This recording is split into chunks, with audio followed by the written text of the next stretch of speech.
Il est au milieu du grand océan, dans une région où l'on ne passe jamais, une île mystérieuse et isolée. Aucune autre terre ne gît en son voisinage. À plus de 800 lieues, de toutes parts, des immensités vides et mouvantes l'environnent. Elle est plantée de hautes statues monstrueuses, œuvres dont on ne sait de quelle race aujourd'hui dégénérée ou disparue. Son passé demeure une énigme. J'y ai abordé jadis dans ma prime jeunesse. Il m'en est resté le souvenir d'un pays à moitié fantastique, d'une terre de rêve.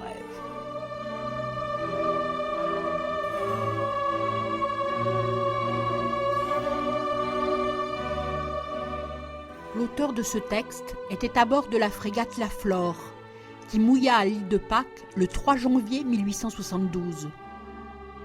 À son bord, un jeune aspirant de marine de 22 ans, Julien Viaud, qui va prendre alors le pseudonyme de Pierre Loti. Sur mes cahiers de petit aspirant de marine, j'ai noté au jour le jour mes impressions d'alors. Mais Pierre Loti ne se contenta pas seulement d'écrire, car excellent dessinateur, il a exécuté de fidèles reproductions de paysages et des monuments pasquants. L'île de Pâques n'est sur le passage de personne. On l'a découverte par hasard en 1722, et les rares navigateurs qui l'ont visitée en ont fait des récits contradictoires. Elle suscita cependant la curiosité de tous les explorateurs du Pacifique.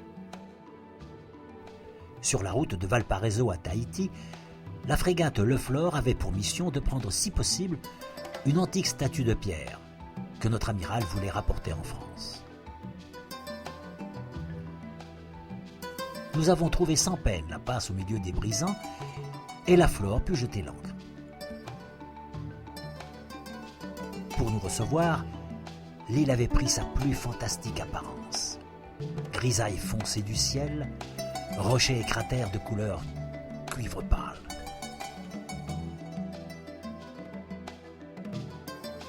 Tous les hommes sortaient comme par miracle de petites huttes, tellement basses qu'elles semblaient incapables de recéler des êtres humains. Ils agitaient leurs lances de silex, leurs pagaies et leurs vieilles idoles. C'était bien l'île de Pâques, telle que je l'avais rêvée. Toutes ces figures auxquelles le tatouage pouvait donner au premier abord un air farouche étaient pleines de douceur et de bonté. L'idée m'ayant pris de dessiner la figure de l'un d'eux, avec ses tatouages compliqués, l'admiration publique fut à son comble. Il fallut immédiatement dessiner tous les assistants.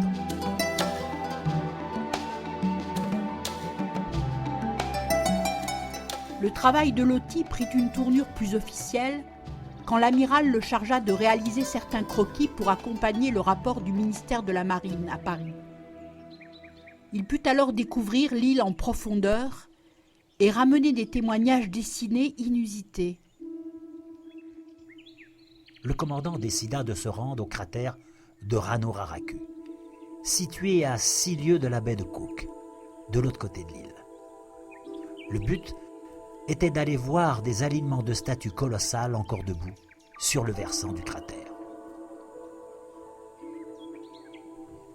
Les statues se multipliaient à mesure que nous approchions, et leurs dimensions aussi s'accroissaient. Le sol était littéralement jonché de ces grands corps difformes. Sur le versant du cratère, de grands personnages groupés et sans ordre semblaient tous nous regarder venir, bien que nous distinguions aussi quelques profils tournés vers l'océan. Ils ont tous été taillés dans la même carrière de lave. Comment ces hommes primitifs s'y sont-ils pris? Combien a-t-il fallu de siècles pour exécuter ce travail gigantesque et faire descendre de si haut tous ces personnages qui se comptent par centaines? Les statues prenaient réellement vie lorsqu'on leur donnait un regard. 2 orbites étaient creusées pour recevoir une sclérotique taillée dans du corail blanc aux pupilles en obsidienne.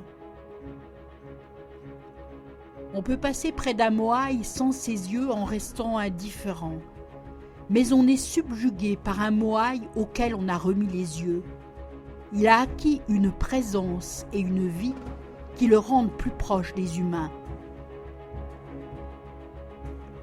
On comprend mieux désormais pourquoi le Moai tournait le dos à la mer et regardait le village et le ciel. Il imposait sa présence rassurante à ceux de sa lignée.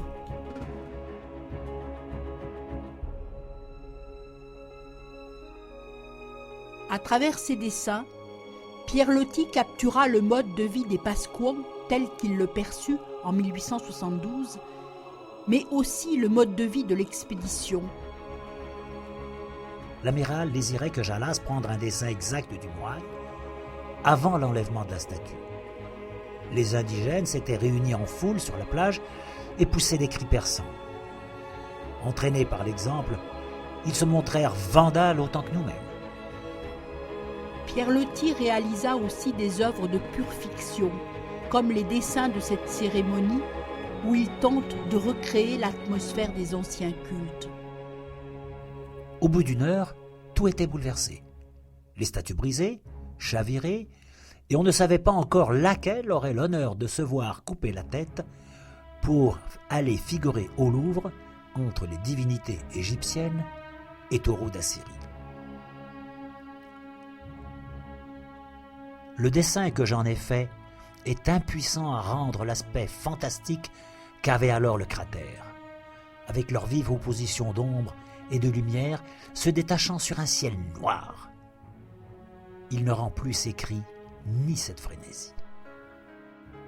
La tête de ce dieu de pierre fut échangée contre une redingote de l'amiral.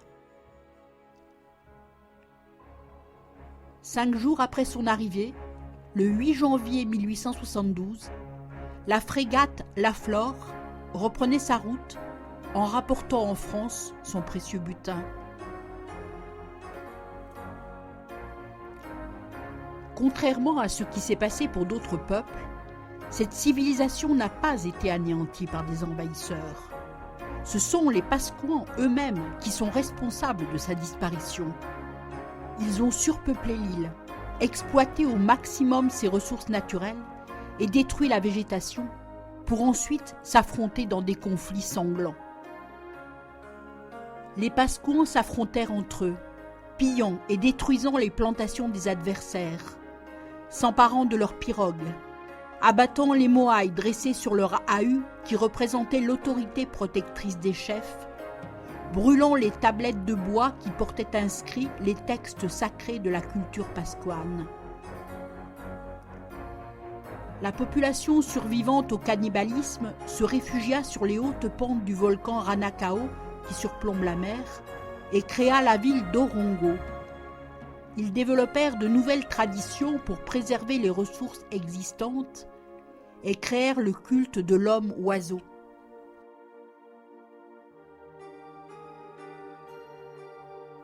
Pierre Loti visita ce site. Des dizaines de maisons basses, aux ouvertures rares et étroites, renferment encore dans leurs salles des peintures et des pétroglyphes sur plaques de schiste. Ce cratère de Ranoko est encore une curiosité de ce pays. C'est un immense colisée d'une régularité parfaite. C'est là que les indigènes s'étaient réfugiés avec leur roi lors de l'invasion péruvienne. Et c'est là qu'on les a tous massacrés. Aujourd'hui, la modeste capitale de Angaroa est bien intégrée entre la mer, la terre rouge et le vert des arbres.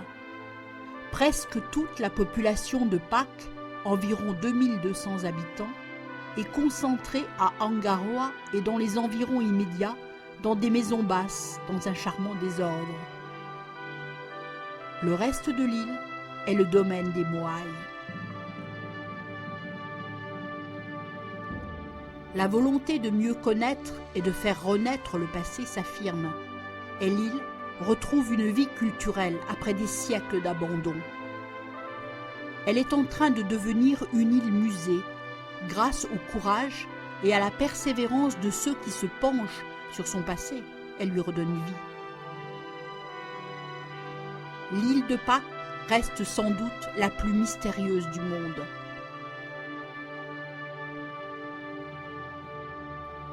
une civilisation originale y a fleuri, puis a complètement disparu, laissant pour seuls témoins ces géants de pierre dominant les hommes, leurs yeux tournés vers les étoiles.